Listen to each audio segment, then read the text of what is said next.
I'm River, And I'm Ruby. and this is our cast interview. So my character's name is Sam, and I'm character B.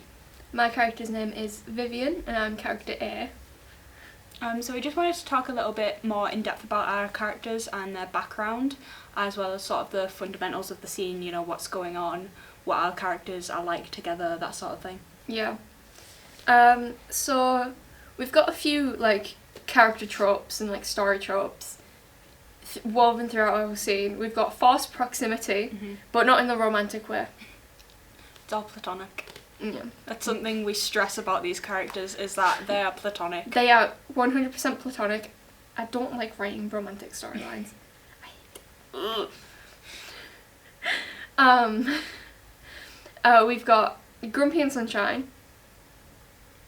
And then my character is Sunshine in the beginning. There's Grumpy in the beginning. But when they're drunk, they kind of switch personalities basically. So I'm very goofy, very fun. And I'm quite the opposite. Yeah. But quite easily influenced by your character on the level of grumpiness. Yeah. We've also got enemies to friends to enemies. Yeah. And then we've got one bed. But that's not really explored that much. It's just, there is just one bed in this room. Yeah.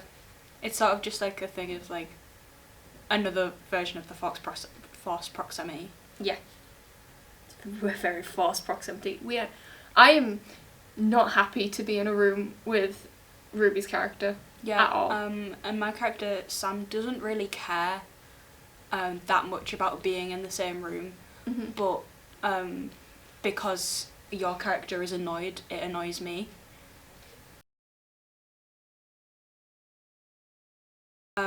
Because River's character is really annoyed, it influences my character to become more annoyed at the fact that they're together, because Vivian kind of just does everything possible to annoy my character. It's sort of that thing of well, if I'm not happy, you can't be happy either. I spend the entire beginning of our scene when we're going to check in just insulting this character. I call the audience more competent than them. I call them an idiot basically. Yeah. I'm I can't believe I'm stuck with you.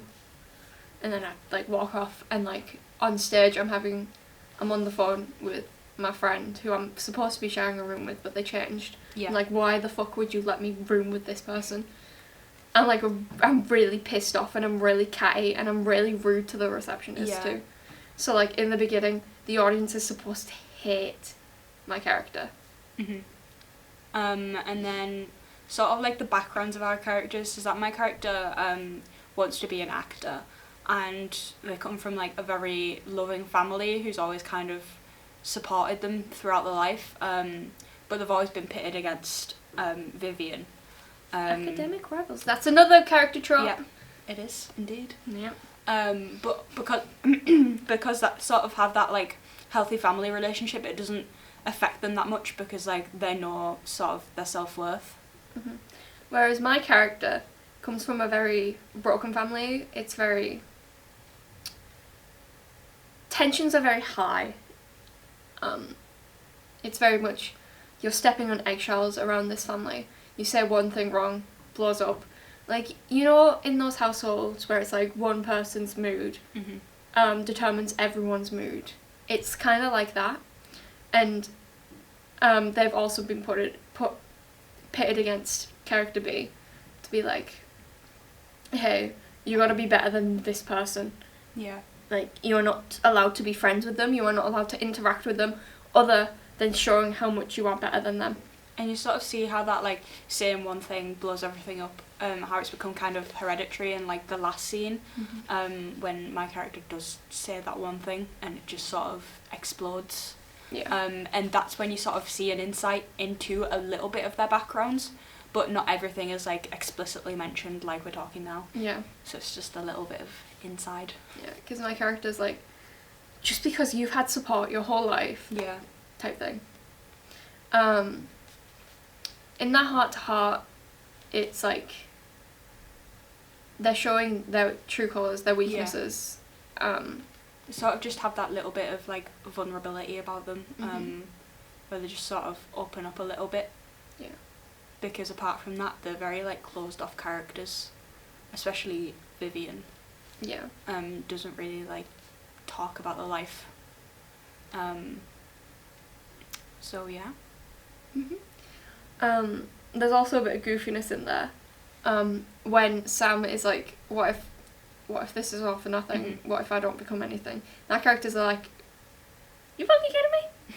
And makes them stand up on the bed to give their Oscar speech out to like the audience, as if the audience is their fans. Yeah.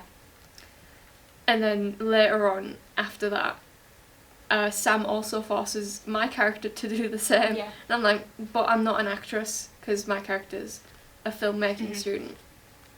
And a little bit of extra knowledge about that is that was originally a completely separate scene, and we combined the two ideas into one. So the Oscar scene was going to be completely different characters and like on a completely different day to our scene. And we managed to find a way to combine the ideas because we liked how these characters would have that sort of like moment where they get to sort of explain their dreams and have their speech in that moment. It was quite fitting, I think. Yeah, that moment to show their ambitions and their like wants in the world. And I think it does kind of like fit the characters generally. It just kind of ties it up with a nice little bow. Yeah.